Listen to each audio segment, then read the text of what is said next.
मेरा नाम रश्मिका है। वो कौन सी घड़ी थी जिसमें मैं तुझे अपने घर की बहू बनाकर लाई थी? तुझ जैसी मनहूस लंगड़ी और बदसूरत लड़की को अपने घर की बहू बनाने से पहले मैंने कुछ सोचा क्यों नहीं? जिस दिन से इस घर में आई है, मेरे बेटे की जिंदगी तूने बर्बाद करके रख दी है। ऊपर वाला करे कि जैसे तू बदसूरत और लंगड़ी है, वैसे ही तेरा आने वाला बच्चा भी लंगड़ा हो। मेरी सास मुझे बद्दुआएं दे रही थी तो मेरा दिल दर्द से फटने लगा। मैंने बस आसमान की तरफ देखा और कहा कि हे भगवान, तू ही मेरा इंसाफ करेगा। आखिर मैं ये शब्द कब तक बर्दाश्त करूं? मैं माँ बनने वाली थी और जिस दिन से मेरी सास को ये खबर लगी थी, उन्होंने यही शब्द दोहरा दोहरा कर मेरी जिंदगी को अजीर्ण कर दिया था। मैं अपनी सास से कुछ नहीं कहती थी, बस खामोशी से सब कुछ बर्दाश्त करती रहती थी।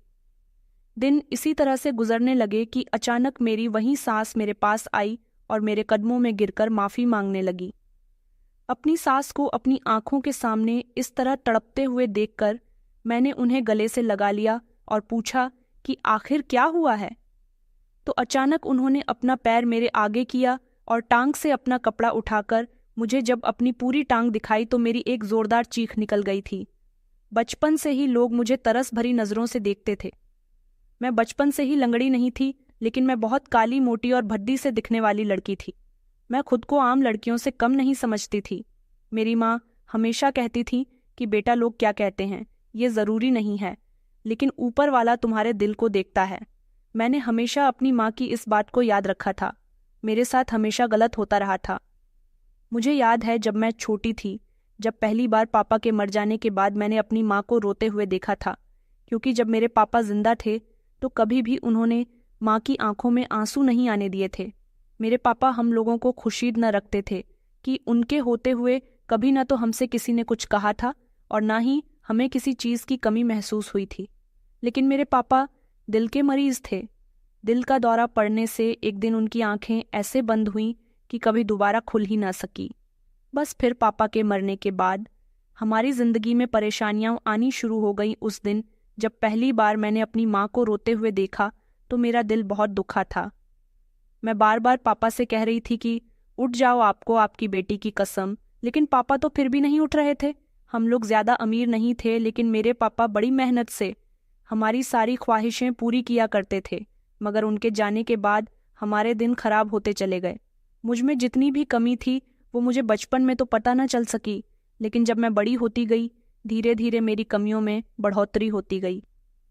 पापा के मर जाने के बाद मुझे और मेरी माँ को उनके सारे रिश्तेदार अकेला छोड़कर चले गए थे। किसी ने भी हमें नहीं समझा था।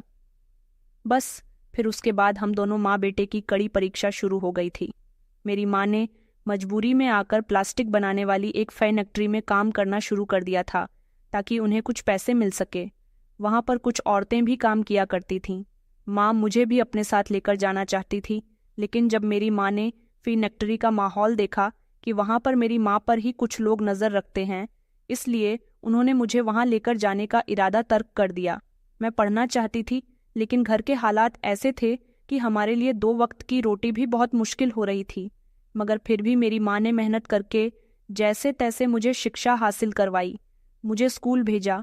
मैं भी पढ़ने में बहुत अच्छी थी, इसीलिए मैंने कभी अपनी माँ को निराश नहीं किया और दिन रात पढ़ाई में लगी रहती थी।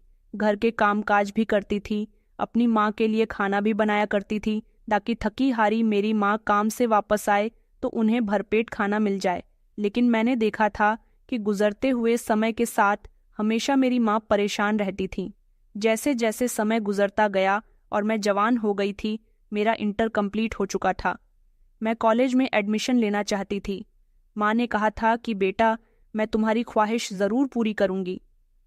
माँ ने मेरा कॉलेज में एडमिशन करवाने के लिए अपने फैक्ट्री के मालिक से कुछ रकम उधार ली थी और उनसे कहा था कि वो जल्द ही हर महीने काम करके उनकी पूरी रकम चुका देंगी, और इस तरह मेरा कॉलेज में एडमिशन हो गया था।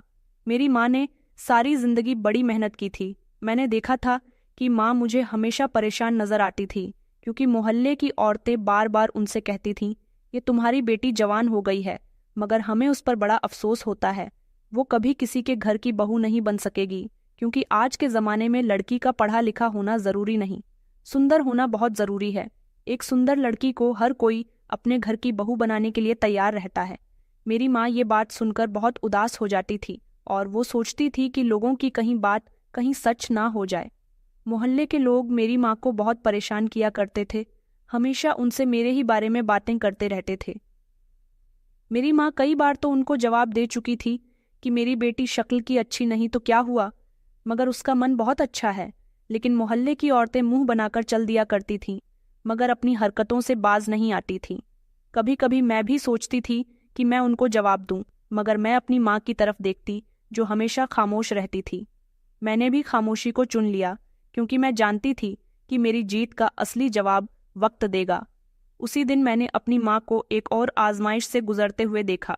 जब मैं कमरे में दाखिल हुई तो मैंने देखा कि हमारे यहाँ मेरे चाचा जी अपनी बेटी की शादी करने जा रहे थे, जो उम्र में मुझसे छोटी थी। लेकिन वो लोग मेरी माँ को भी कम बातें नहीं सुना रहे थे। कहने को तो वो हमारे रिश्तेदार थे, लेकिन कभी उन्होंने हमारे सुख दुख में साथ नहीं दिया था। मैंने देखा था कि मेरी चाची अजीब सी नज़र बनाकर मेरी माँ से कह रही थी कि तुम्हारी बेटी तो सारी उम्र बैठकर खाएगी, शादी तो कोई करेगा नहीं। इससे उनके मुंह से ऐसी बातें सुनकर मेरी माँ के चेहरे पर दुख था, मगर वो खामोश रहीं। मैंने पहली बार महसूस किया कि शब्द जख्मों से ज्यादा गहरे होते हैं। उस दिन मैंने खुद से वादा किया कि मैं अपनी तकदीर खुद बनाऊंगी, क्योंकि बचपन से लेकर अब तक मैं देखती आ रही थी कि कोई भी हमारे साथ नहीं था। मैं स्कूल जाती थी, फिर बड़े होने के बाद कॉलेज गई, लेकिन स्कूल से लेकर कॉलेज तक के सफ़र में मेरा सामना बहुत सारी लड़कियों से हुआ था, मगर कोई भी मेरी सहेली नहीं बन सकती थी। लड़कियां मेरी बदसूरती देखकर मुझसे दूर भागती थीं। कोई भी मुझसे दोस्ती नहीं करना चाहता था। मैं मोहल्ले की लड़कियों को आपस में खेलता हुआ देखती थी, लेकिन कोई भी लड़की मेरे साथ नहीं खेलती थी। हर कोई मुझसे दूर भागती थी, कहती थी कि तू बहुत ही काली है, हमें तेरे साथ नहीं खेलना। और तो और वो मेरी बदसूरती का मजाक बनाया करती थी। कई सालों से मैं अपनी बदसूरती का मजाक लोगों को उड़ाते हुए देखती आई थी। रात के समय जब मैं अपनी माँ के साथ बैठती तो उन्होंने मेरा हाथ थामकर कहा कि बेटा, कभी हिम्मत ना हारना। लोग सिर्फ देखते हैं, मगर ऊपर वाला फैसला करता है। तुम पढ़ने में बहुत अच्छी हो, तुम्हारी मेहनत एक दिन सबको खामोश कर देगी। कुछ दिन बाद मैं करीबी बाजार में गई, जहाँ मेरी एक पुरानी मोहल्ले की आंटी मिली। वो एक रिश्ता करने वाली फेमस औरत थी और वो मेरी माँ को देखकर कहने लगी कि तुम्हारी बेटी जवान हो गई है। अफसोस है कि इसका भाग्य अच्छा नहीं है। कौन करेगा इससे शादी? ना तो ये रंग रूप की अच्छी है और ना ही इसका शरीर ऐसा है कि लोगों को अपनी तरफ अट्रैक्ट करवा सके।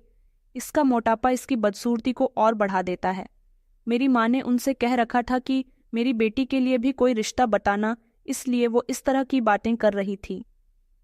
उन्होंने कहा कि कोई आम लड़का तो इससे शादी नहीं करेगा, किसी लाचार या फिर किसी भिखारी वगैरह से ही तुम्हारी बेटी की शादी हो सकती है। मैं इसका रिश्ता नहीं करवा सकती। मेरी आंखों में तो आंसू आ गए थे। मेरी वजह से मेरी माँ भी खामोश थी। मैं अंदर से टूट चुकी थी। मैंने खुद से वादा किया कि मैं दुनिया को साबित करके दिखाऊंगी कि एक बदसूरत और भद्दे शरीर वाली लड़की अगर इरादा कर ले तो दुनिया का सबसे मजबूत इंसान बन सकता है। उस रात मैंने फिर ऊपर वाले से बात की और रोते हुए उनको अपनी परेशानी के बारे में बताया। मैंने सब्र किया कि भगवान मुझे हिम्मत दे। मैं दुनिया को दिखाना चाहती हूँ कि तेरे फैसले सबसे बेहतरीन होते हैं। वो लम्हा मेरी जिंदगी में सब कुछ बदलने वाला था। मैंने फैसला कर लिया था कि अब मैं खुद को किसी से कम महसूस नहीं करूंगी। मैंने पढ़ाई में पूरा ध्यान देने का फैसला किया और पहले से भी ज्यादा मेहनत करनी शुरू कर दी।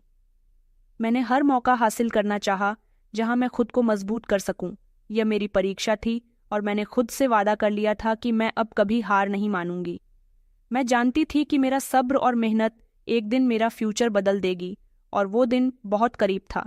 वक्त तेजी से गुजरता गया। मेरी जिंदगी में कई उतार चढ़ाव आए, मगर मैंने सब्र करना नहीं छोड़ा। मैं जानती थी कि मेरा सब्र और मेहनत एक ना एक दिन तो जरूर रंग लाएगा, और वो दिन फिलहाल आ ही गया था।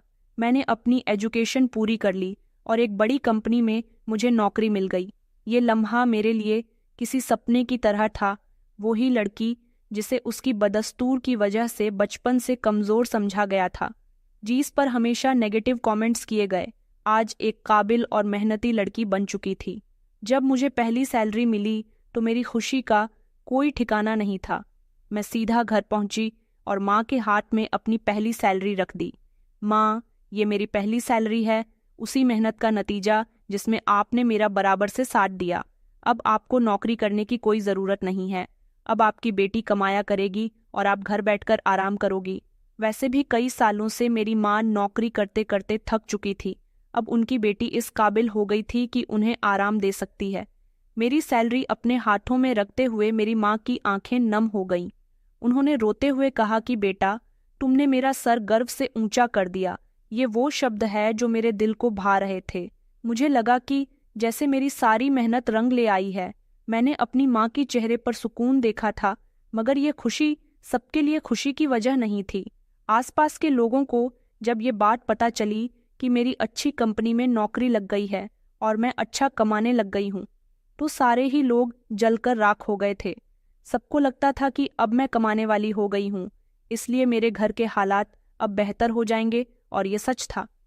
मैंने अपनी मेहनत की कमाई से अपने घर के हालातों को ठीक कर लिया था। पड़ोस की औरतें मेरी माँ से आकर कहती थीं कि तुम्हारी बेटी बिगड़ जाएगी, शादी करने की उम्र में तुमने उसे नौकरी करने के लिए भेज दिया। मेरी माँ उन लोगों से कहती थी कि मुझे अपनी बेटी पर पूरा भरोसा है, मेरी बेटी कभी कुछ गलत नहीं करेगी, मेरी बेटी बहुत अच्छी और समझदार है। दिन गुजरते जा रहे थे और धीरे धीरे मैं अपनी नौकरी में कामयाब होती जा रही थी। दिन हमारे मोहल्ले से ही मेरा रिश्ता आया। मेरी उम्र अब काफ़ी हो चुकी थी।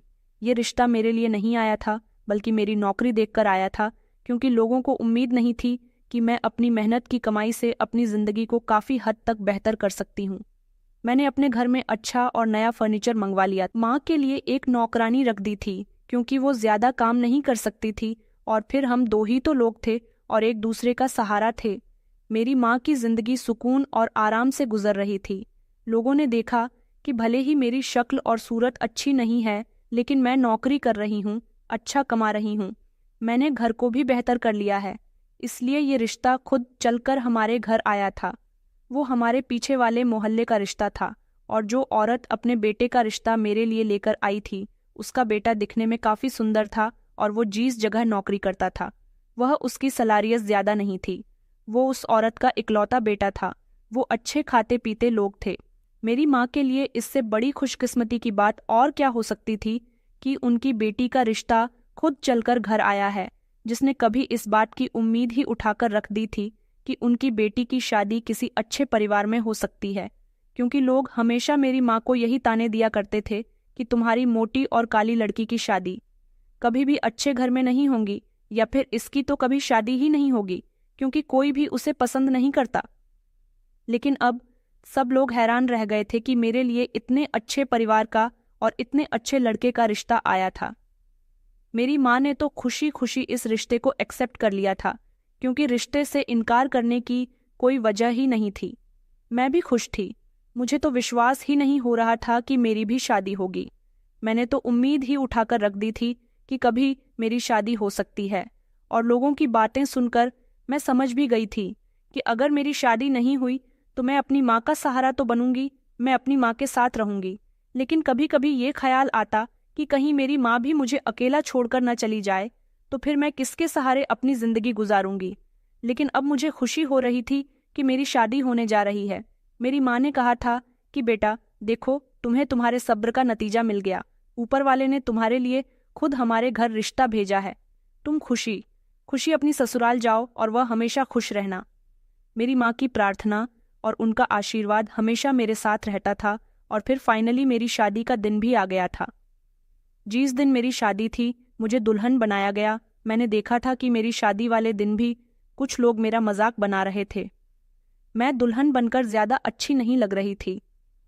कभी कभी मुझे अपनी ऐसी शक्ल और भद्दे शरीर पर अफसोस होता था, लेकिन मेरे होने वाले पति ने मुझे पसंद कर लिया था। यही मेरे लिए बहुत खुशकिस्मती की बात थी। मैंने अपनी होने वाली सास के मुंह से सुना था कि उनका बेटा किसी काबिल और इंटेलिजेंट लड़की से शादी करना चाहता है, ना कि किसी ऐसी लड़की से शादी करना चाहता है जो कि सुंदर हो। उन्होंने साफ साफ शब्दों में कह दिया था कि हमारे बेटे को रश्मिका बहुत पसंद है। पहली बार जिंदगी में मुझे ये शब्द सुनकर खुशी हुई थी कि किसी ने मुझे पसंद किया है। मैं अपनी इस शादी से बहुत खुश थी और फिर फाइनली विदा होकर मैं अपनी ससुराल आ गई थी। अगर मुझे किसी की फिक्र थी तो वो थी मेरी माँ, जिनको तन्हा छोड़कर जाने का मेरा मन नहीं कर रहा था। लेकिन एक ना एक दिन तो हर बेटी को अपने माता पिता को छोड़कर अपनी ससुराल जाना ही पड़ता है। मेरी माँ ने कहा था कि बेटा तुम फिक्र मत करो, हमारे घर में 2 कमरे हैं, मैं कमरे में किराएदार रख लूंगी जिनसे मुझे हर महीना किराया भी मिल जाया करेगा और घर में मेरे लिए उन लोगों का साथ भी हो जाएगा। मैं अपनी ससुराल आई तो मुझे खुशी हुई थी। मेरे पति ने खुले दिल से मुझसे अपनी मोहब्बत का इजहार किया था। वो पढ़े लिखे और समझदार मर्द है। उन्होंने कहा था कि मैं खूबसूरती और बदसूरती पर विश्वास नहीं करता। मुझे तो ऐसे लोग पसंद है जिनका चेहरा सुंदर नहीं हो बल्कि जिनका मन सुंदर हो, और तुम्हारा चेहरा तुम्हारे मन की तरह सुंदर है। उस दिन तो मुझे ऐसा लग रहा था जैसे मुझे दुनिया की सारी खुशियां मिल गई हों। मेरे पति मेरा बहुत ख्याल रखते थे। उनका नाम नयन था और वो मेरा ख्याल रखने के साथ साथ मुझसे मोहब्बत भी करते थे। नयन मेरे लिए एक बहुत अच्छे हमसफर साबित हुए थे। मेरी शादी को धीरे धीरे 1 हफ्ता गुजर गया था। मेरे ससुराल में मेरी सास और एक जवान नंद मौजूद थी। शुरू में तो उन लोगों का बिहेवियर मेरे साथ बहुत अच्छा रहा, लेकिन शादी को जैसे ही 1 महीना पूरा हो गया तो मेरी सास ने मुझसे कहना शुरू कर दिया कि बहू तुम पढ़ी लिखी हो, तुम्हें नौकरी ज्वाइन कर लेनी चाहिए। मुझे नौकरी ज्वाइन करने से कोई प्रॉब्लम नहीं थी, लेकिन शादी के 1 हफ्ते बाद ही मेरी सास ने मुझे पूरी रसोई संभालने के लिए दे दी थी। वो दोनों माँ बेटी घर का कोई काम नहीं करती थीं। मेरी सास ने छोटे से छोटा और बड़े से बड़ा काम मुझे अच्छी तरह से समझा दिया था, जिसे मैं अच्छी तरह से कर तो रही थी, लेकिन उसमें भी वो दोनों माँ बेटी कोई ना कोई कमी निकालती रहती थी। मेरी नंद तो हमेशा मेरी मजाक उड़ाती रहती थी कि मेरे इतने अच्छे भैया के साथ भाभी खड़ी अच्छी नहीं लगती, लेकिन मैं उसकी बात पर खामोश रहती थी। कभी मैंने किसी को भी पलटकर जवाब नहीं दिया था। मेरी नंद शुरू में तो मेरे साथ बहुत अच्छी रही। मेरी सास ने नयन से भी बात की थी कि रश्मिका को हमें जॉब पर भेज देना चाहिए, लेकिन इस बात के लिए मेरे पति ने कहा था कि अभी वो नई नवेली दुल्हन है और अभी हमें अपनी शादी के दिनों को एंजॉय करना है। मेरे पति कुछ और कहते थे और मेरी सास मेरे पीछे नौकरी करने के लिए पड़ी रहती थी। मैं सोचती थी कि सारा दिन मुझे घर के कामों से फुर्सत नहीं मिलती, तो फिर ऐसे टाइम में मैं नौकरी कैसे करूंगी। मेरी नंद अब भी पढ़ाई कर रही थी और वो कॉलेज जाया करती थी, लेकिन कॉलेज से आने के बाद वो सारा दिन अपने कमरे में रहती थी। कहती थी कि पढ़ाई कर, मगर मुझे अच्छी तरह से पता था कि वो पढ़ाई नहीं करती बल्कि किसी लड़के से फ़ोन पर बातें करती है। एक दिन मैंने खुद उसे अपनी आंखों से किसी लड़के से फ़ोन पर बातें करते हुए देखा था।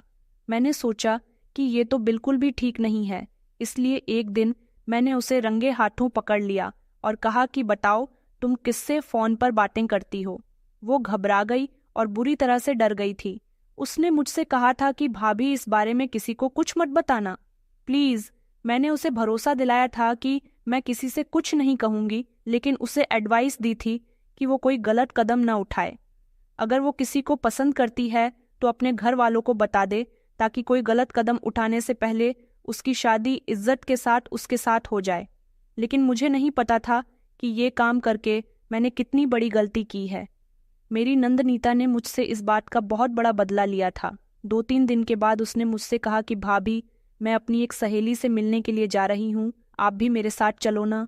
मैंने उसे मना भी किया कि नहीं, घर में बहुत काम है, मैं तुम्हारे साथ नहीं चल सकती, मगर फिर भी वो मुझे ज़बरदस्ती अपने साथ ले गई।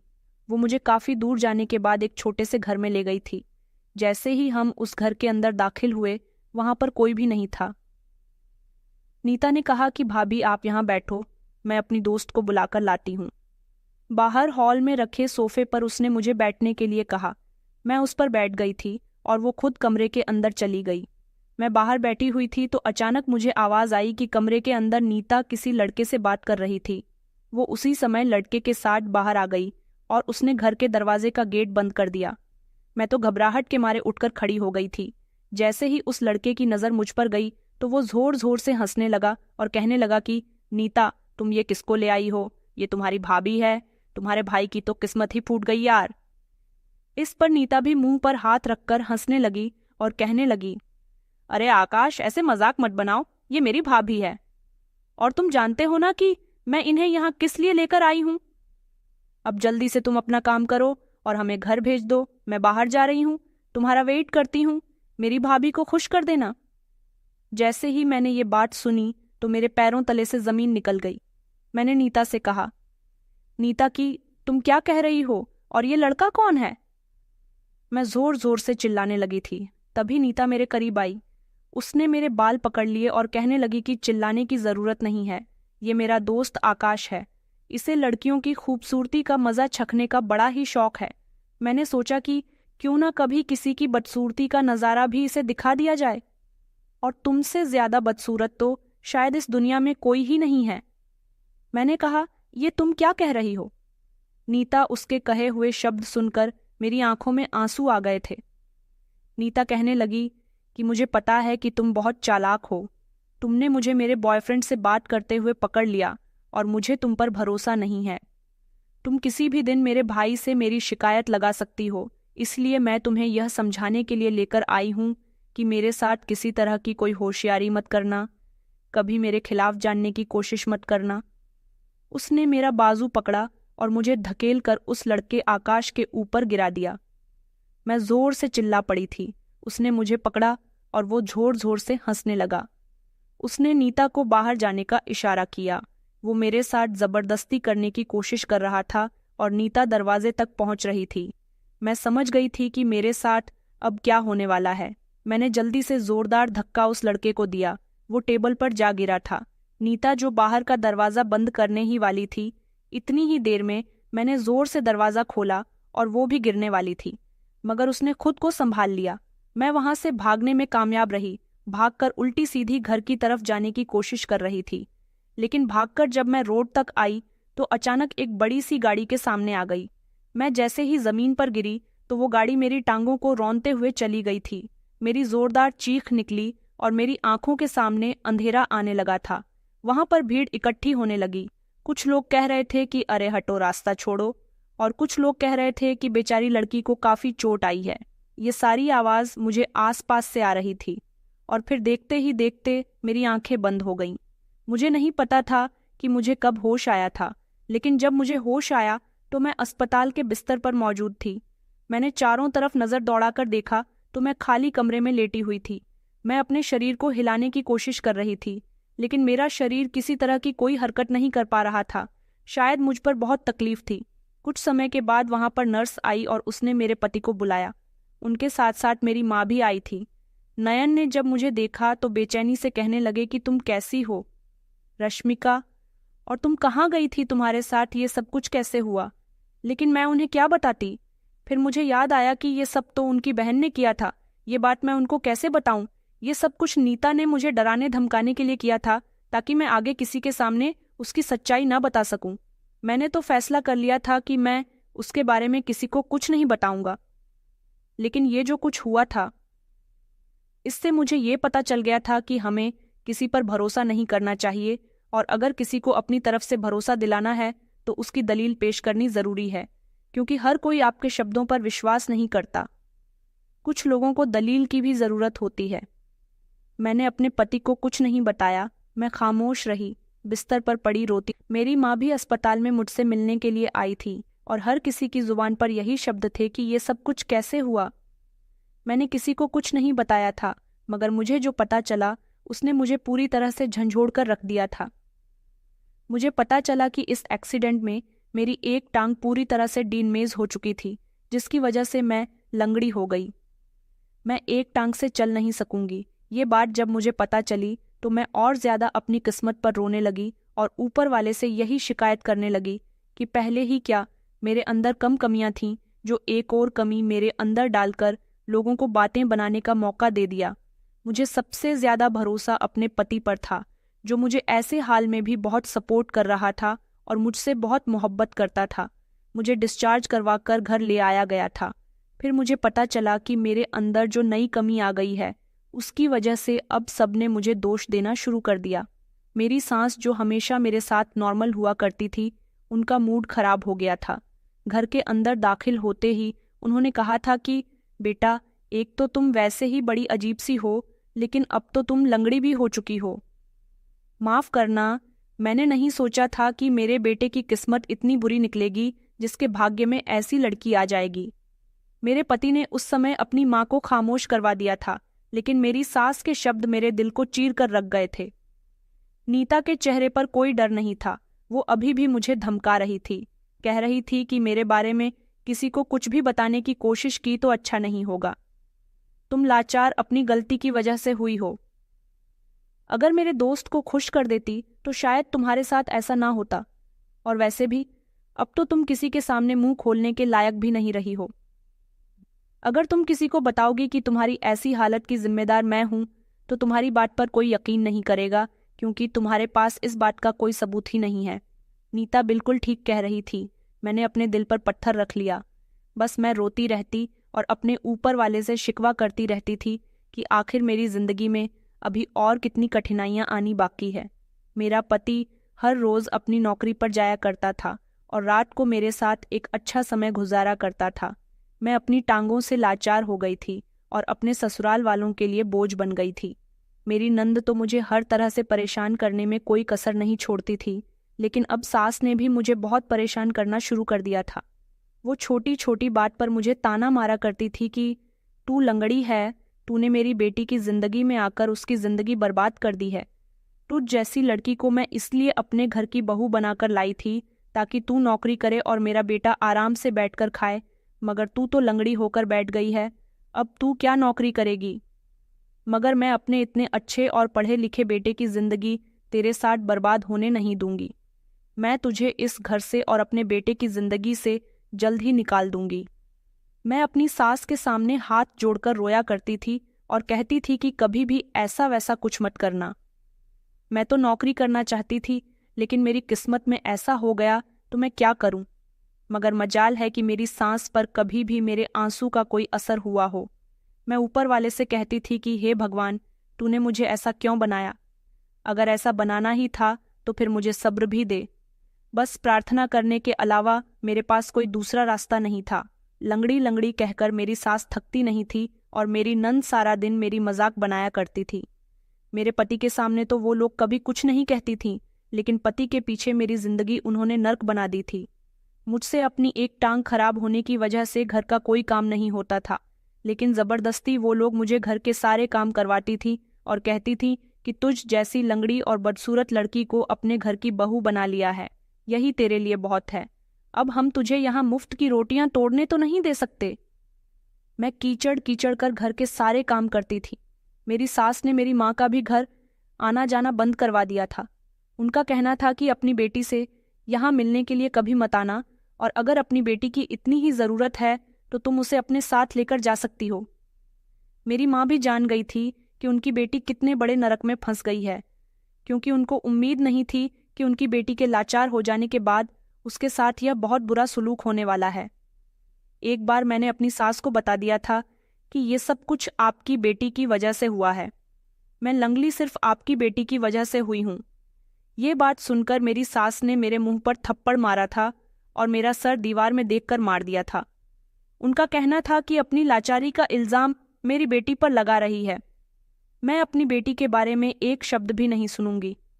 पहले ही तू मेरे बेटे की जिंदगी बर्बाद कर चुकी है और अब मेरी बेटी पर नजर रखने की कोशिश कर रही है।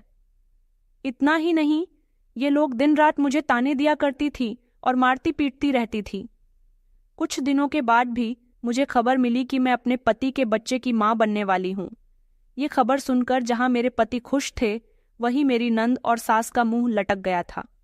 उन्होंने मेरे पति के सामने तो मुझसे कुछ नहीं कहा, लेकिन उनके जाने के बाद कहने लगी कि ये बच्चा इस घर में जन्म नहीं लेगा। इस बच्चे के इस दुनिया में आने से पहले ही मैं तुझे इस घर से निकाल दूंगी। मैंने अपनी सास से कहा, लेकिन माँ जी, ये बच्चा आपके परिवार का खून है, आखिर आप मुझसे इतनी नफरत क्यों करती हो? मुझसे नफरत सही, लेकिन इस बच्चे से तो आप नफरत मत करो। मेरी सास कहने लगी कि ऐसा नहीं हो सकता, मैं अपने बेटे की शादी किसी दूसरी लड़की से करवाना चाहती। अरे मैं तो तुझे यहाँ पैसे कमाने की मशीन समझकर लेकर आई थी, मगर तू तो उल्टा हम पर ही बोझ बन गई है। क्या ये ही दिन देखने के लिए मैंने अपने बेटे को इतना पढ़ाया लिखवाना था? अरे मेरे बेटे को तो बहुत अमीर घर की और सुंदर लड़की मिल सकती थी, मगर मैंने तुझे सिर्फ इसलिए पसंद किया था क्योंकि तू अच्छा कमाया करती थी। मैंने सोचा कि हम लोग सारी जिंदगी तेरी कमाई बैठकर खाएंगे, लेकिन तू तो ठीक से चलने लायक भी नहीं रही। तू किसी काम की नहीं है, इसलिए हमारे घर में भी नहीं रहेंगी। और ये बच्चा, अगर ये बच्चा भी इस दुनिया में आ गया तो ये भी तुझ जैसा लंगड़ा, काला और बदसूरत ही पैदा होगा। और मैं नहीं चाहती कि जिस तरह दुनिया तेरा मजाक बनाती है, मेरे बेटे के बच्चे कभी इसी तरह से मजाक बनाए। उनके ये शब्द मेरी आत्मा पर वार कर रहे थे। मेरा एक एक दिन बड़ी मुश्किल से गुजर रहा था। कई बार मैंने सोचा था कि मैं अपने पति को ये सब कुछ बता दूं, लेकिन मेरी सास और नन ने मुझे डरा धमका कर रखा था कि तू नयन को कुछ भी नहीं बताएंगी, और अगर तूने कुछ भी बताने की कोशिश की तो तेरे साथ बहुत बुरा होगा। मैंने उनसे कहा था कि मैं आपसे वादा करती हूँ कि मैं उनको आपके बारे में कुछ नहीं बताऊंगा, लेकिन आप मुझे इस घर से मत निकालना। आखिर मैं यहाँ से जाने की बात कहाँ जाऊंगी? मैं अपनी माँ को परेशान नहीं करना चाहती। वक्त इसी तरह से गुजरता जा रहा था और मेरा चौथा महीना लग गया था। मुझे तो लगता था कि शादी के बाद मेरी जिंदगी सुकून से गुजरेगी, लेकिन मैं ये नहीं जानती थी कि नर्क के बाद भी एक और नर्क होता है और लोगों का मुंह हम कभी भी बंद नहीं कर सकते। जिस तरह लोग मुझे शादी से पहले नेगेटिव कमेंट्स दिया करते थे, उस तरह शादी के बाद मेरे ससुराल वाले ही मुझे नेगेटिव कमेंट्स दे रहे थे। यहाँ तो मेरी सास और नंद ने मुझे एक्सेप्ट ही नहीं किया था। अगर पति मुझे एक्सेप्ट करता भी था तो ये लोग मुझे मेरे पति के साथ ज्यादा रहने नहीं देती थी। मेरा पति जब भी कमरे में आता उसे किसी न किसी बात में उलझा लिया करती थी और चाहती कि ज्यादा से ज्यादा मेरा पति मुझसे दूर रहे, और हमेशा मेरे पति के दिमाग में ये बात डालती रहती थी कि बेटा, हमें नहीं पता था कि रश्मिका के साथ ऐसा हो जाएगा। मेरा बेटा भी सोचता होगा कि मेरे बेटे की शादी किस लड़की के साथ हो गई है जिसके अंदर ढेर सारी कमियां हैं। लेकिन नयन अपनी माँ से कहते थे कि नहीं माँ, ऐसा कुछ नहीं सोचता। मैं रश्मिका बहुत अच्छी लड़की है और मैं उससे बहुत मोहब्बत करता हूँ, और अब तो वो मेरे बच्चे की माँ भी बनने वाली है। ऐसे समय में मेरा पति मेरा ज्यादा ख्याल ना रखे, इसलिए मेरी सास और ननद की यही कोशिश होती थी कि वो मेरे पति को जितना हो सके मुझसे दूर रखें। मेरे दिन और रात रोते हुए गुजर रहे थे। मैं खामोश करके सब कुछ बर्दाश्त कर रही थी। मुझे उम्मीद थी कि एक दिन मेरे साथ अच्छा जरूर होगा, मगर मैं गलत थी। अब तो मेरे साथ और ज्यादा बुरा होने वाला था, ये मैं नहीं जानती थी। जब मेरी नंद ने मुझ पर गलत इल्जाम लगा दिया, उसने मेरी इज्जत को दांव पर लगा दिया था। सब लोग खाना खा रहे थे, सब कुछ नॉर्मल लग रहा था। मैंने अपनी सास के लिए परहेज का खाना बनाया था और पति काम से थके हारे घर वापस आए थे। नीता खामोशी से खाने में बीजी थी, मगर उसकी नज़र लगातार मुझ पर थी। मैंने महसूस किया कि वो किसी मौके की तलाश में है, क्योंकि मैं उसे अच्छी तरह से जान गई थी। अचानक उसने गहरी सांस ली और कहने लगी कि मम्मी, आपको पता है कि मैंने भाभी को कल रात किसी से छुपकर फोन पर बातें करते हुए सुना था। मैंने तो आपसे पहले ही कहा था कि भैया इनको मोबाइल न दे, लेकिन भाभी मोबाइल का गलत इस्तेमाल करने लगी है। मेरे तो ये सुनकर पैरों तले से जमीन निकल गई थी। मैंने हैरानी से उसकी तरफ देखा तो मेरे पति ने भी चौंक कर मेरी तरफ नजर डाली। मेरी सास ने कहा कि ये क्या कह रही हो बेटा? मेरी सास ने हैरानी से पूछा। मेरी नंद कहने लगी कि मम्मी, मैं झूठ नहीं बोल रही। मैं जानती हूँ कि भैया ने भाभी को उनकी प्रेगनेंसी के दिनों में उनसे बात करने के लिए ही मोबाइल उनको दिया है, मगर जब से भाभी के पास मोबाइल आया है वो ज्यादातर समय मोबाइल को ही देती है। मैंने खुद सुना वो किसी से बहुत धीमी आवाज में बातें कर रही थी, और जैसे ही उन्हें एहसास हुआ वो फौरन ही खामोश हो गई। ये झूठ है, मैंने चिल्लाते हुए कहा। आखिर तुम कितना झूठ बोलोगी? नीता, तुम कई बार मुझे फंसा चुकी हो नयन। आपको नहीं पता कि आपकी बहन मुझे एक बार झूठ बोलकर किसी लड़के के हवाले करने के लिए चली गई थी।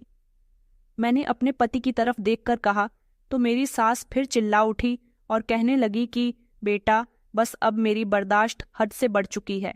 तुम्हारी पत्नी हमेशा तुम्हारी बहन पर इल्जाम लगाती रहती है, और आज भी वो तुम्हारे सामने उस पर इल्जाम लगा रही है और तुम खामोशी से सुन रहे हो। मैंने तुम्हें आज तक नहीं बताया कि यह हमारे साथ भी घर में बहुत बुरा बर्ताव रखती है। अपनी सास के मुंह से ये शब्द सुनकर मैंने उन्हें चौंक कर देखा था कि वो कितना साफ झूठ बोल रही है। उधर मेरी नंद जहरीली मुस्कुराहट अपने चेहरे पर सजाए हुए थी। नीता ने कहा कि भाभी, आप तो कहती हो कि सच्चाई कभी नहीं झुकती, तो फिर आप सच्चाई से इतना क्यों घबरा रही हो? हाँ भैया, भाभी का बर्ताव हमारे साथ हमेशा ही बुरा रहा है। अरे हमने तो भाभी को आपके लिए चुना, लेकिन ये तो हम लोगों को अपना दुश्मन ही समझती है। हम तो हमेशा आपकी वजह से ही चुप रहे। हमने कभी भाभी की शिकायत आपसे इसलिए नहीं की क्योंकि आप उनसे मोहब्बत करने का दावा करते हो, लेकिन सच तो ये है कि औरत आपके लायक और इस घर के लायक बिल्कुल भी नहीं है। मेरे पति की आंखों में मुझे खून खौलता हुआ नजर आ रहा था। उन्होंने मुझे घूर कर देखा। मैंने महसूस किया कि मेरे दिल की धड़कनें तेज हो रही हैं, जैसे मेरा सांस रुक। मेरे पति ने चिल्लाकर कहा कि रश्मिका, ये सब क्या है? ये दोनों क्या कह रही हैं? मैंने कहा कि ये सब झूठ है नयन, ये सब इन दोनों की साजिश है। ये दोनों मुझे आपकी जिंदगी से निकलना चाहती है। मैंने कभी आपको इनके बारे में नहीं बताया, तो वो कहने लगी कि अच्छा, हम झूठ बोलते हैं तो तुम इस बात को साबित करो। मेरी सास ने मुझे घूरते हुए कहा। ये वो लम्हा था जब मुझे एहसास हुआ कि जब कोई इंसान तुम्हें गिराना चाहे तो वो तुम्हारी सबसे छोटी कमजोरी को ही तुम्हारे खिलाफ इस्तेमाल कर सकता है। मेरी सास ने कहा, क्या तुम्हारे पास इस बात का सबूत है? मेरी सास ने मुस्कुराते हुए कहा था, मैं उन लोगों की चाल को अच्छी तरह से समझ गई थी। मेरे पति को यकीन हो चुका था कि उनकी बहन और माँ बिल्कुल ठीक कह रही हैं। मेरे पति ने कहा कि रश्मिका, मैंने तुम पर बहुत भरोसा किया था। ये सब तुमने क्यों किया? मैंने अपने पति से कहा कि नयन, आप भी मुझ पर शक कर रहे हो। मुझे आपसे ऐसी उम्मीद नहीं थी। मेरी सास तभी बोल पड़ी और कहने लगी कि शक? अरे बात जब इज्जत पर आ जाती है तो शक भी बहुत बड़ी चीज बन जाता है। ये सुनकर मैं खामोश हो गई। मेरे पति अब बोल पड़े थे। वो गुस्से से खड़े हो गए और कहने लगे कि ये सब कब से चल रहा है। उनकी आवाज अब गूंज रही थी। मेरी नंद ने अपना सर झुका लिया जैसे वो बहुत मासूम हो। मेरी सास ने धीमे से कहा कि बेटा, हमें नहीं पता कि ये सब कुछ कब से चल रहा है, मगर हमें शक है कि कुछ गलत जरूर है। ये शब्द मैंने दिल को तोड़ रहे थे। मैंने बेबसी से अपने पति की तरफ देखा। मुझे उनसे ऐसी उम्मीद नहीं थी। मुझे तो लगता था कि वो मेरा साथ देंगे। उनके चेहरे पर अब मुझे सख्ती नजर आ रही थी। उन्होंने कहा कि रश्मिका, जब तक सब कुछ क्लियर नहीं हो जाता तुम्हें यहाँ से जाना होगा। उनके शब्द मेरे लिए बिजली बनकर गिरे। मेरी आंखों में आंसू आ गए। मैंने कहा कि आप अपनी पत्नी पर शक कर रहे हो। ऐसी हालत में मैं कहाँ जाऊंगी? उन्होंने कहा कि मुझे कुछ नहीं पता, कहीं भी जाओ लेकिन यहाँ मत आना। मैं समझ गई थी कि अब यहाँ पर भी मेरी सफाइयाँ कोई काम नहीं आएंगी। इसलिए मैंने कमरे में जाकर अपना सामान पैक किया और मैं अपनी माँ के घर आने के लिए तैयार हो गई थी। मुझे मेरे पति ने जाते हुए नहीं रोका था। मुझे उन पर बहुत गुस्सा आ रहा था। मैं अपनी किस्मत पर फूट फूट कर रो रही थी। ये वही घर था जिसमें एक दिन मैं दुल्हन बनकर दाखिल हुई थी और आज उसी घर से मुझे निकाला जा रहा था। मैं अपनी माँ के पास वापस आ गई, मगर दिल में एक अजीब सा जख्म लेकर अब मैंने सोच लिया था कि मुझे किसी से भी कोई उम्मीद नहीं लगनी। मैं अपनी माँ के गले से लगकर बहुत रोई थी और अब मेरी माँ भी मुझे उस दलदल में दोबारा नहीं भेजना चाहती थी।